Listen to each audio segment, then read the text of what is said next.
bagaimana kita bisa mensosialisasikan bahaya penyalahgunaan dan peredaran narkoba di wilayah kecamatan Tempat Tengah ini, sehingga narkoba benar-benar zero di tempat ini. Dan kita juga mengadakan pelatihan mengolah air nira menjadi manisan dan gula merah, di mana selama ini yang boleh kita ketahui bahwasanya masyarakat sering mengolah air nira itu menjadi minuman tuak ataupun minuman kamar yang memabukkan.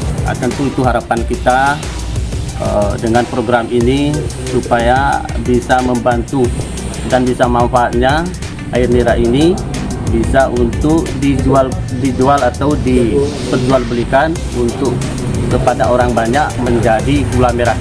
Tentu harapan kita dengan kerjasama kita mudah-mudahan bisa terhindar dari segala narkoba dan minuman keras.